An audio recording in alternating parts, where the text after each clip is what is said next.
Biyernes na naman mga kapusot, kung tawagin ito isang tinatawag na sweldo weekend para sa marami. Kaya asahan din daw ang mabigat na daloy ng trapiko sa mga lansangan. Sa EDSA, dagdag sakit ng ulo ang mga lubak. Pero masusolusyonan na raw yan dahil may plano na po ngayong kumpunihin ang kahabaan ng EDSA. Target na simulan yan sa darating na buwan ng Mayo. Ano naman kayang solusyon sa traffic na lilikhain isasagawa ng rehabilitasyon na yan? Mula sa EDSA Orense, nakatutok live si Dano Tingkungko. Dano!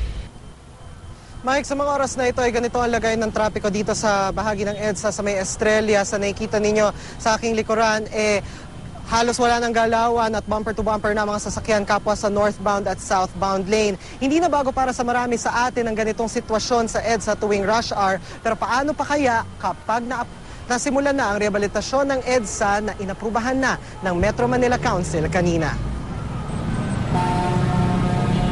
Alauna pa lang ng hapon, bumper-to-bumper na sa northbound lane ng EDSA TAP. Bukod sa ganitong traffic araw-araw sa EDSA, ang kalsada lubak-lubak pa. May mga lugar na basag ang mga semento, butas ang aspalto kaya malubak ang biyahe. Sabi ng DPWH, malapit nang magbago ang itsura ng EDSA. Kanina sa pulong ng mga alkalde ng Metro Manila kasama ng MMDA, inilahad ng DPWH ang 3.7 billion peso EDSA Rehabilitation Project. Itataas ng hanggang 100 millimeters o halos 4 na pulgada ang EDSA mula Rojas Boulevard hanggang Monumento. Gagamitan daw ito ng high-grade performance asphalt na kayang tumagal ng hanggang 10 taon kahit walang maintenance. Papalitan din ng mga drainage at tatanggalin ng mga bara. Kasabay ng rehabilitasyon, magtatayo din ng elevated loading and unloading platform sa bus terminals. Gagawa rin daw ng flyover sa Malibay hanggang Harrison.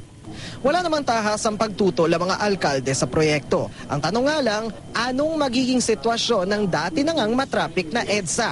Magkakaroon siya ng bottleneck, so hindi lang po namin alam kung yung traffic management plan, na-provide na po ba ito? Sa akin lang, na-prepare natin kung itong C5, dahil sigurado ko itong C5 ang magiging best alternative. I definitely will say that there will be some inconvenience. Kaya nga ang suggestion namin is this early, we will start putting signages on EDSA, alternate route to EDSA para medyo masanay na yung mga tao. Habang may rehabilitasyon daw, may matitirang 3 lane na bukas sa kahit saang punto ng EDSA. At may natukoy na raw na 52 daang pwedeng maging alternate route kasama ang Macapagal Boulevard at C5. Pero hiling ng DPWH sa LGUs, dagdagan ng alternate routes habang isinasagawa ang 1 taong EDSA rehabilitation. Ang MMDA naman, pinag-aaralan na ang pagsuspende sa motorcycle lane, yellow lane at sa dispatch system.